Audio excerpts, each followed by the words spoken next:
ado, let me give you a brief introduction of Dr. Michael Levin. Michael Levin is a distinguished American developmental and synthetic biologist, currently serving as the Vannevar Bush Distinguished Professor at Tufts University and Director of the Allen Discovery Center at Tufts. His research explores the biophysics and morphogenesis with a focus on how bioelectric signals control pattern formation, regeneration, and embryonic development. Dr. Levin is internationally recognized for his pioneering work on using bioelectricity to guide complex anatomical outcomes, including limb regeneration and synthetic living systems. So, are we ready? Are we ready to play? Okay, so let's hear Dr. Levin's online talk. We'll play the video first, followed by the Q&A. So Dr. Levin's Tufts University, and this is a website where you can find all the primary papers and data sets and software and everything else from our work. And this is my own personal blog where I try to say what some of these things mean, or at least what I think they mean. Today, I'd like to talk about some new science that I think really intersects with issues that, as Buddhists, you're probably interested in. And I want to make clear, I am not a Buddhist scholar. I don't have an extremely deep knowledge of the classics in this field, but I think I know some of the big ideas, and I think it's extremely relevant. And we do a lot of this work in concert with our collaborators at the Center for the Study of Apparent Selves. So today, what I'd like to do is talk about a few issues and some of our work that sheds light on it. Now, in 25 minutes, I really don't have time to show you very much of the primary data. And actually, I'm going to make some fairly unconventional claims, and those usually need to go with all the primary data. So I encourage you to visit the website and look at the actual papers, because there's a ton of empirical research and material that goes into some of the things that I'm going to say today. But I'd like to just give an overview first. So one of the things that we've been working on is a framework for recognizing and ethically relating to a very wide range of unconventional beings, and I'll explain what I mean by that. In order to really understand the full range of other minds around us, we need to understand the origins of our own bodies and our minds.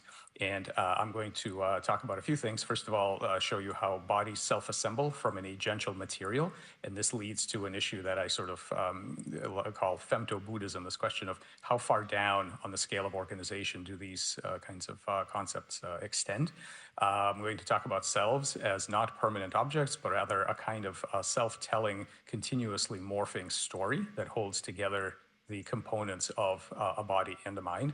And I'm going to argue at the end that there actually is good evidence for a non-physical component to our kind of architecture, that is a kind of ingressing mind as a pattern in a sort of Platonic space that basically comes through the physical body as an interface into this conventional physical world.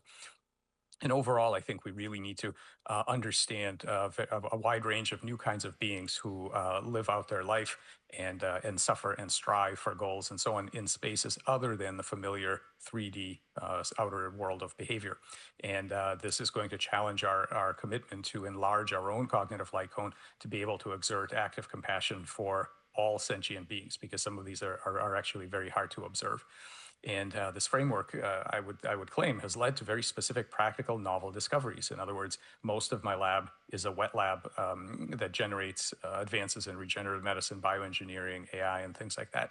And so the philosophy really matters a lot. And we try to keep it very tightly integrated with the science so that there's benefit in both directions. And I think both science and concept of Buddhism are going to need to be updated in the future. So the first thing I just want to point out is that when we talk about compassion for innumerable beings, we have to understand what beings are. And this, in the Western world, this is the kind of view that predominates. This is a piece of classic art called Adam Names the Animals in the Garden of Eden. And the idea is that there is a discrete set of physical, familiar, embodied forms, plants and animals. And Adam is sort of unique, but it's his job to, quote unquote, name the animals. Naming in these traditions means that when you've discovered or given something a name, it means you've understood its true nature. Okay, so that part I think is profound, that we are going to have to understand the true nature of many different kind of beings, and it is our responsibility.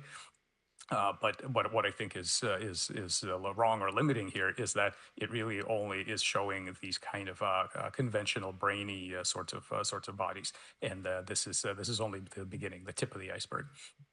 Because the standard modern human, which features so prominently in both philosophy of mind discussions and just in general in religious traditions and so on, is at the center of two continuous distributions. We all started life as a single cell, both on the evolutionary scale and on developmentally.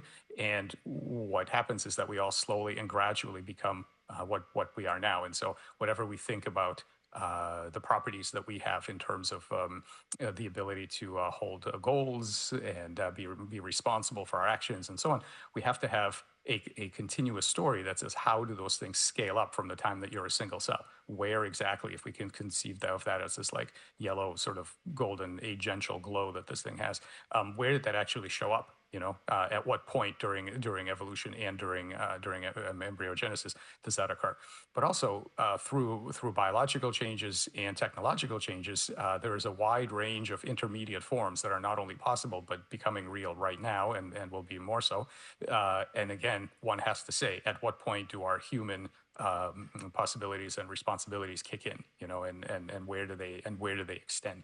So using this as a sharp category of beings that need to make decisions and be responsible for themselves and so on is really not going to do. We have to understand this how it changes and how it scales with all kinds of novel scenarios.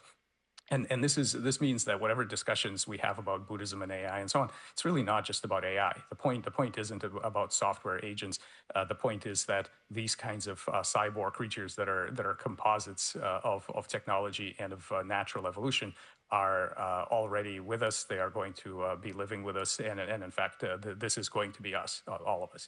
And so we really need to understand what this means for the various philosophical traditions. Now, part of this is to understand where we actually come from and how we get here, specifically how our bodies get here. And so when we look at an embryo, what is it that we're seeing? Because really there are just millions of cells. What are we calling an embryo? And so if we look at an embryonic blastoderm here, what allows us to call this one embryo, what it is that we're counting, as we say, here's a single being that's going to come into the world. What we're counting is actually alignment. The fact that all of these cells are in agreement about their journey in anatomical space and where they're going to go and what they're going to make. In that sense, the embryo is a kind of self-reinforcing, highly compelling illusion. It is an illusion because really what you have is a bunch of cells, and it is only an embryo to the extent that the cells believe they are all working towards one goal. On the other hand, it is an enabling vision. It's what enables them to project their will into anatomical space and become this amazing higher order construct to make a body. And this is kind of a self-reinforcing thing, because the more that pattern gets taken up by cells, the more they reinforce that pattern for each other, and all of them move forward and create something like this. I will point out that the number of individuals in an embryonic blastoderm is not fixed, because if you make little scratches in it, each one of these islands will not feel the presence of the others, and it will self-organize into an embryo. So you could have anywhere from 0 to about half a dozen individuals coming from the same embryonic mass. So again, we have this idea of how many actual selves are there in a particular piece of this self-organizing medium, and this is a very dynamic process, and you can have twins and triplets and quadruplets and so on.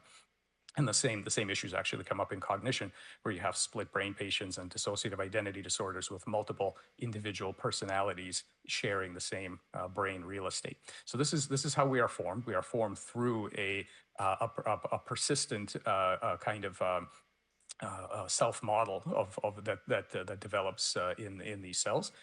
And this is what we're made of. These are individual cells. And so what you can see here is how the molecules have become a form of unicellular life.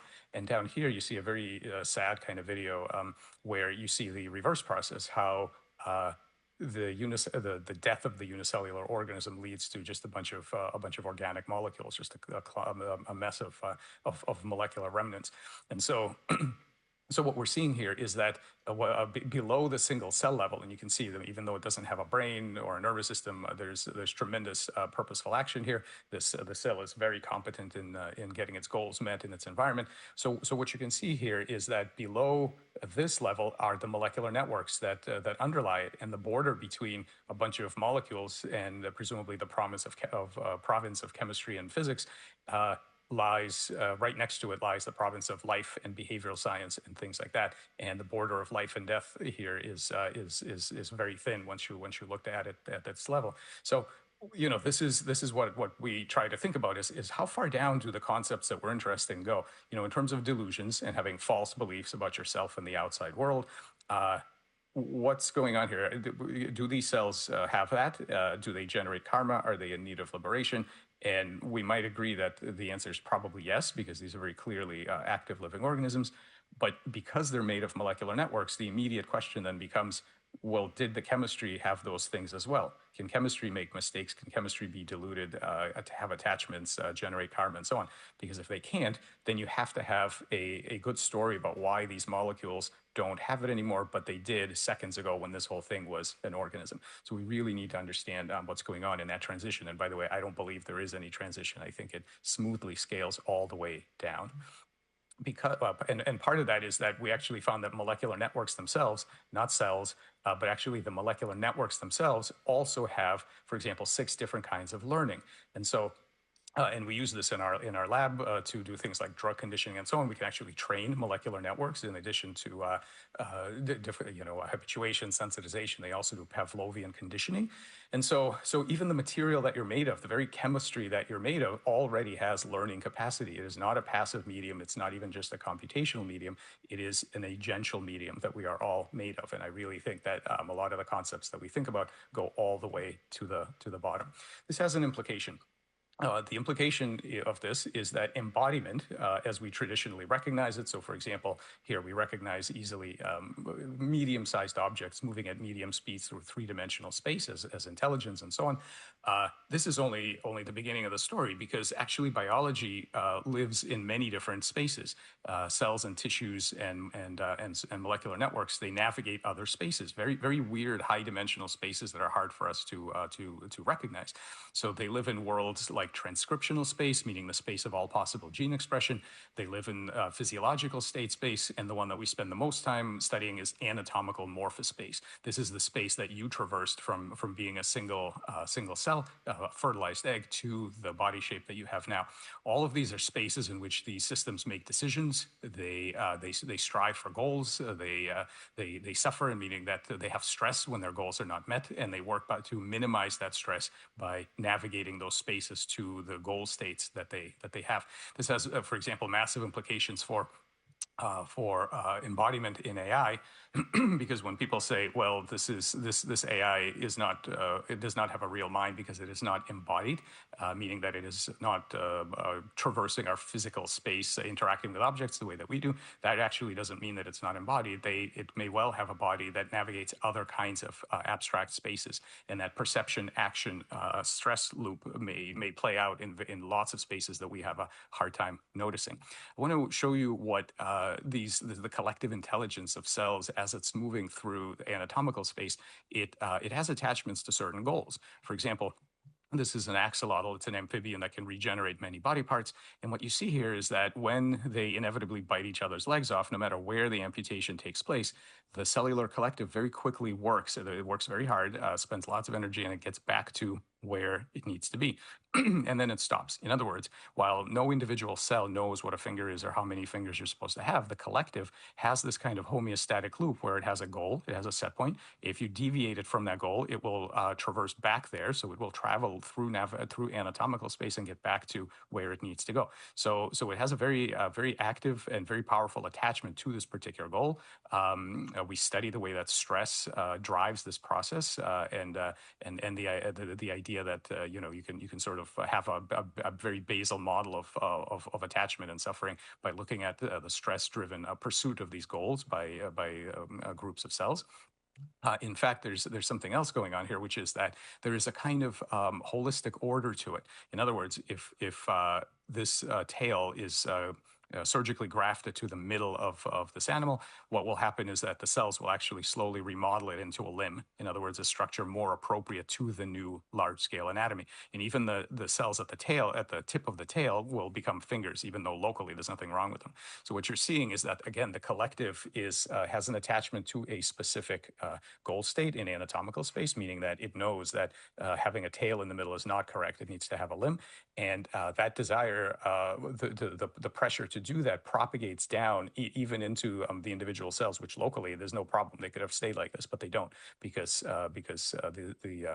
the imperative to make a correct larger scale structure filters down to the molecular networks that guide these individual cell behaviors. So you've got this idea that the whole thing and the nature of this body is literally held together by the collective shared model of what they should be doing, and what makes it a tail as opposed to or a limb as opposed to just a pile of individual cells is their collective goal of making sure that they have roughly the right configuration. And so you see here that that shared goal states are a kind of organizing principle for keeping a new self together. The anatomical self here is literally, much like an embryogenesis, is literally held together because of this kind of cognitive glue, the shared goals and the stress of not making it.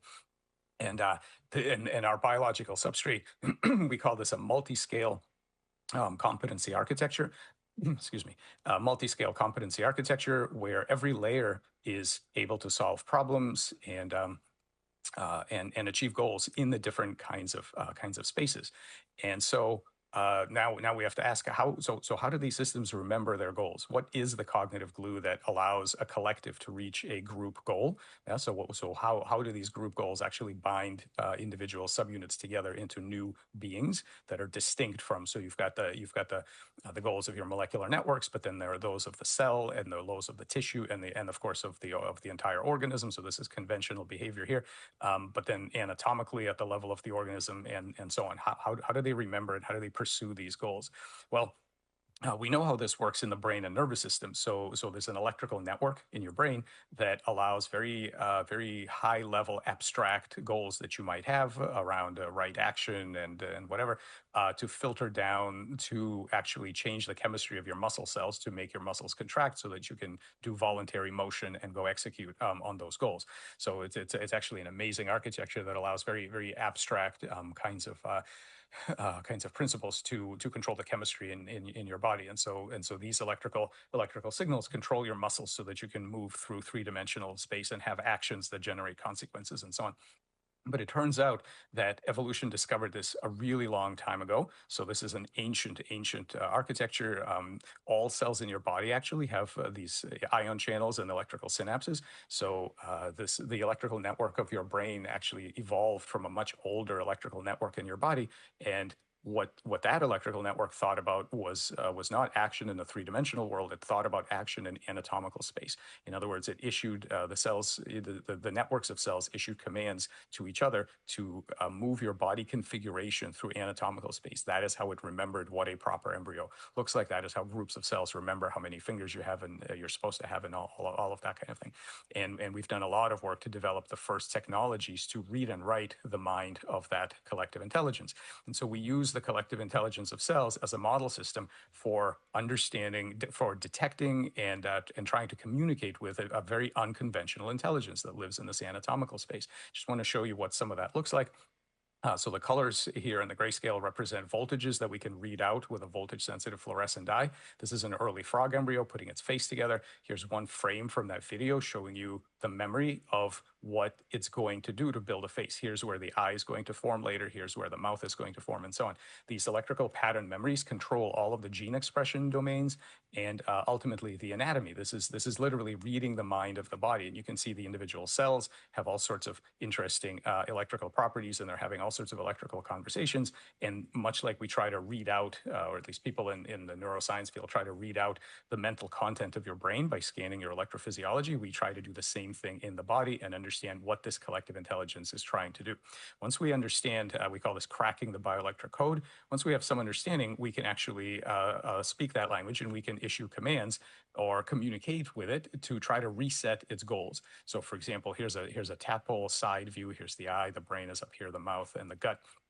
Whereas these cells normally have a very stable goal of making a gut organ. What we can do is issue a communication to a few of these cells using this ion channel RNA, and ask them to build an eye instead. And sure enough, they take on that new goal, and they will do so, and they will build an extra eye.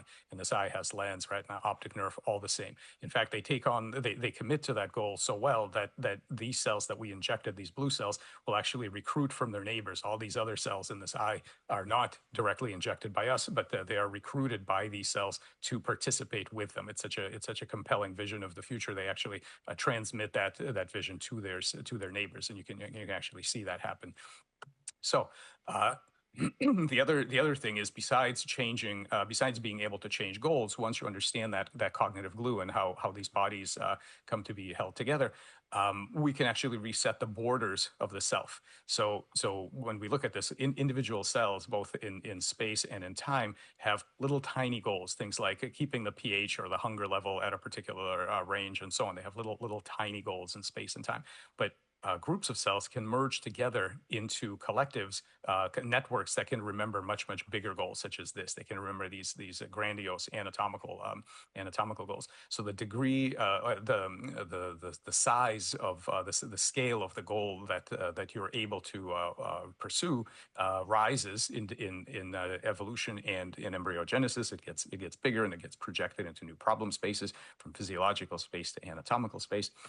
And so these kinds of things are intensely practical, because you can use them to drive biomedical intervention. So for example, this is our approach to cancer. So here, if you put in a human oncogene, it will make a tumor.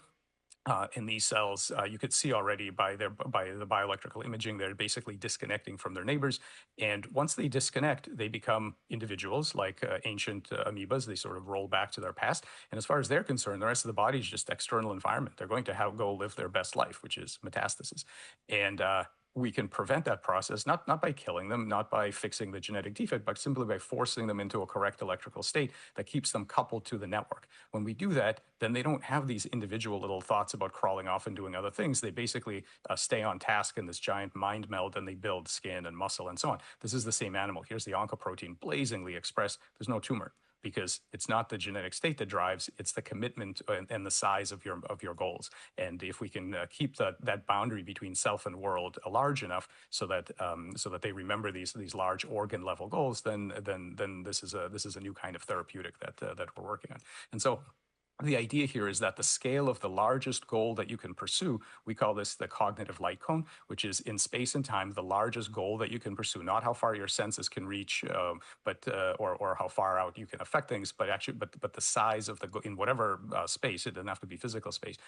Whatever size is the largest goal that you can pursue gives us some interesting ideas. And this is you can see this that worked out in this paper, that area of concern, the goal states that you're pursuing, really can be thought of as also a kind of cone of compassion. And wouldn't it be interesting to think about in the Bodhisattva vow as a commitment to enlarge our own cognitive light cone to comprise bigger and bigger groups of sentient beings as part of our primary kind of circle of compassion. And so all of this is discussed in this paper, where we talk about that forming a kind of loop as a driver of intelligence, the increase of this cognitive light cone. So in the last couple of minutes, I just want to talk about the implications that this has beyond natural beings that were evolved, whose bodies were evolved by an evolutionary process, because I think this is really what the Garden of Eden is going to look like. It's going to be much weirder than the original, and this issue of care and the cognitive light cone is kind of at the center of three really interesting domains of research. I want to introduce you to one creature. You might think this is something we found at the bottom of a pond somewhere with an ancient genome. We call it an anthrobot. These are actually comprised of adult human cells. In other words, we take adult human tracheal epithelial cells from patients, some of whom are deceased. So this is a weird kind of life after death for that patient.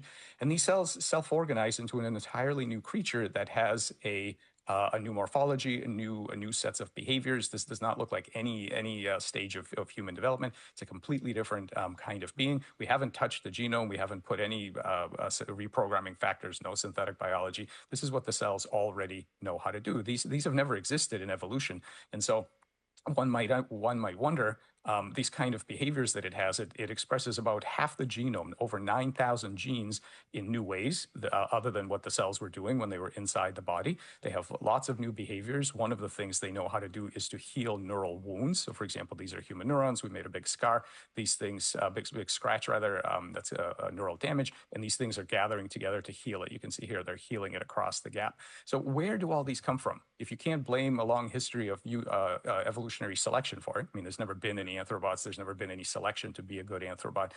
Where do the goals and the preferences and the sort of attachments of novel beings that have never been here before, where do they come from? And so I also want to point out that it does not take cells, it doesn't take life, it doesn't take huge complexity to do this.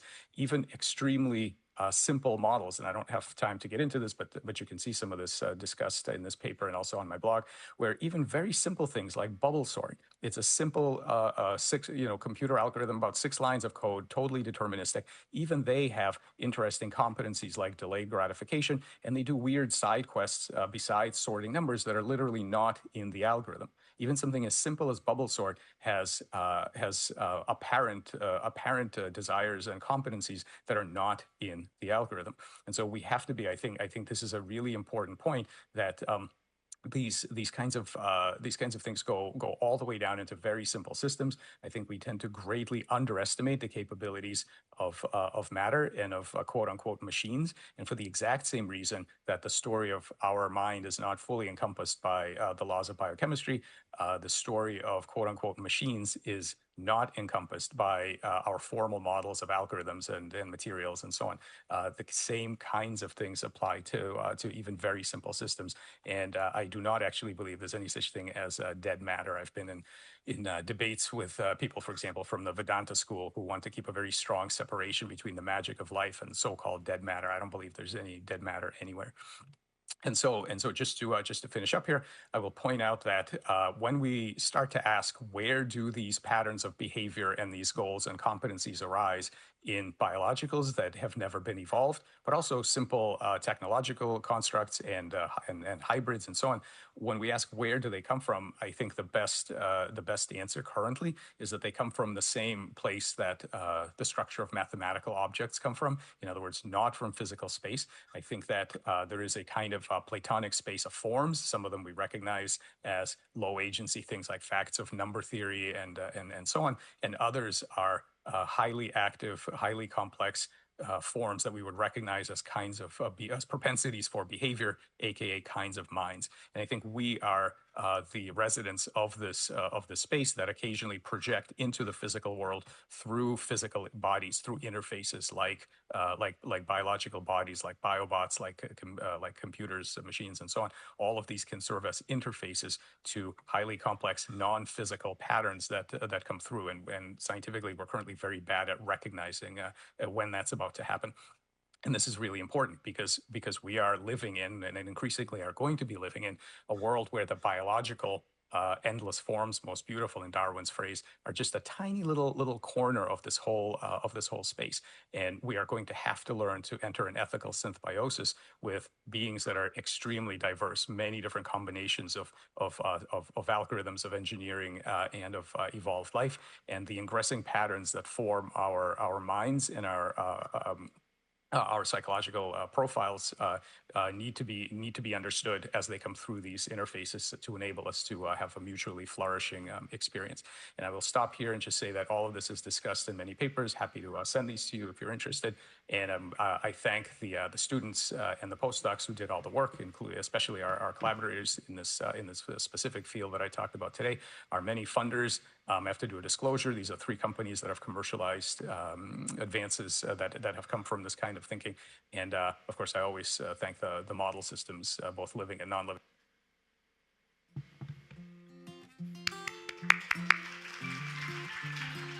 Okay, many thanks to Dr. Levin for this extremely inspiring and rich talk. So is Dr. Levin now online, available online? Yes, hello. Yeah. So while the Yes, I'm engineer, here. yes. Hi, I'm here. Oh, hi. Yeah. Hi, good evening. Hey. Very nice to meet you, Dr. Levin. Very nice to okay, meet you. so we have about 12 to 13 minutes for Q&A. Unfortunately, they're a very short period of time. So let me suggest to collect a few questions and then ask Dr. Levin to answer it as a group, okay? So please, no, everyone, only one question is allowed, and please briefly introduce yourself. Yes, Professor Fu. Be brief, please. Yes. I have a microphone. Here? Okay. Okay. So, Professor Fu, be brief, please.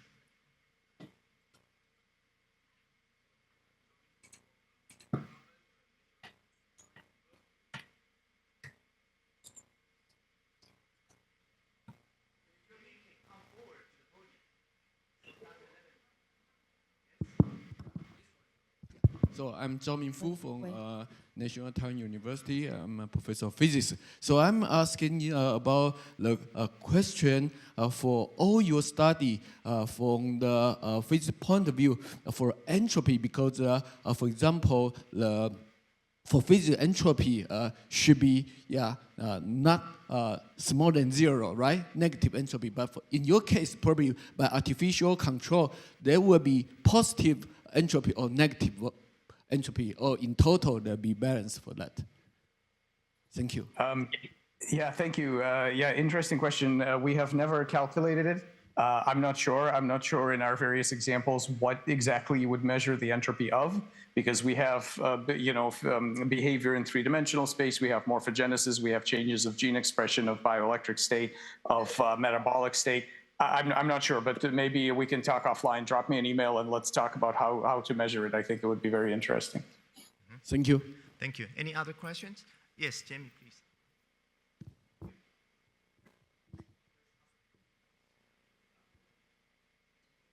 I need to stand up here? So we have Professor Jamie Haber from Smith College. Thank you. I don't have to introduce myself then. Greetings from a long way away to Massachusetts. Good to see you. Good to see you. So, and the speed at which you talk, it's quite amazing that a guy like me in Buddhist studies could sort of follow along. But I want to go to kind of what I would call the elephant in the room from a Buddhist point of view, and that is bringing in Platonic forms. You know, if there's anything that Buddhism is pretty generally understood to deny, it's the notion of anything that is immutable or anything that is independent. And if there's anything that seems to be immutable and independent about Platonic forms, it's those two qualities. So can you respond to that a little bit? I can.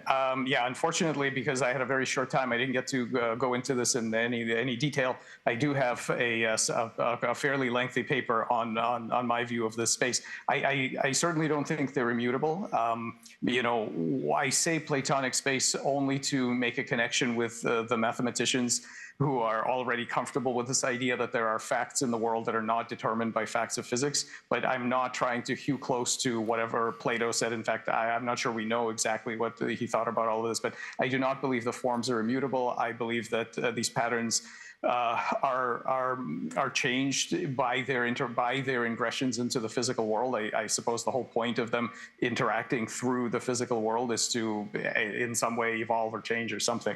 This is beyond my understanding at this point.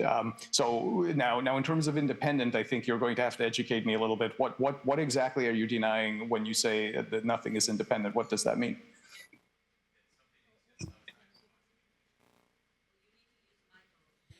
That something exists outside of cause and condition. Yeah, has again, no cause, is not dependent on anything for its existence, and gives rise to nothing else. Right. I would say that. Well, yeah. There are many things that I don't have a firm opinion on yet, because I try to stick fairly close to things that are actionable in terms of experiments and and new discoveries. So there are many of these things that I just don't have a strong opinion on. But I would not say that they're independent of causes. I think these things are causes, and I think they cause many aspects of the physical world, if not all of them, can be directly traced to those. Great. Any other question?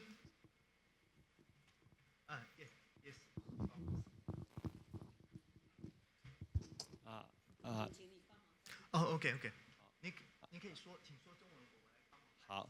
好请问博士我是台湾佛陀教育基金会董事长。好，那佛法谈众生有无量的轮回。好，那么比如说我这一起生命，我怎么能够记起无量劫以来的那个影子跟影像，我都能够记住这个地方？那这个部分它存在哪里Okay, so this is a question raised by the chief of the Buddha Education Center. The question is, according to Buddhist tradition, they believe we have innumerable reincarnation from beginningless of time. So the question is, how do you think the memory is stored? So where is it stored so that we can have memories about our previous lives? Please, Dr. Levin. Yeah, this is a very interesting question, and I've thought about it quite a bit. I don't have any definitive information, of course, but I have thought about it, and I think if my model is very compatible with what you just said, because in my model we are actually the non-physical forms. And the physical bodies that you see here are a kind of projection of these forms. But because, as in the previous question, because I don't believe that these forms are immutable or unchanging, I think it's entirely possible that the experiences they have in the physical world are in some way modifying them in a way that, again, will propagate toward future ingressions. So it seems quite compatible. I will say that we have done, the one kind of experiment that we have done is if you take planarian flatworms and you train them, you teach them something, they can learn, they're smart, so you train them, and then you can cut off their heads with the brain, right? So you leave only the tail, and the tail eventually will regrow a brand new head and a brand new brain, and those animals, remember, they retain the original memories. So maybe the memory is in the rest of the body, perhaps, but maybe not. We actually don't know. So my model is compatible with what you just said. 所以密宝法师，所以那个教授的意思，他对这个问题没有一个很明确的，目前没有一个很明确的主张，但是他认为说他的 model， 也就是借用一些心灵的语言来说明的话，其实是可以跟你把那个记忆呢是存放在物质性的东西上面，这样的模型呢是可以相容，所以他基本上的倾向可能还是认为记忆是储存在所谓的物质中间的某一个部分。那如果物质持续存在，就是从前一级生命到下一级生命，那记忆还可以停留在某些地方。我想这个是他大体上的方向，但是他一直在强调说他没有一个很明确的，目前还没有一个明确的看法。谢谢。Any other questions? So we have about 4 minutes. So Professor Robson, Professor Robson first. So here is Professor James Robson from Harvard. James Robson from Harvard University. Thank you very much for this super interesting talk, which I was also trying to get my mind around. But the one thing, in addition to Jamie's question about Platonic forms, the other thing that stood out was your claim, which I'm hoping to hear you elaborate on, where I believe you said there is no dead matter.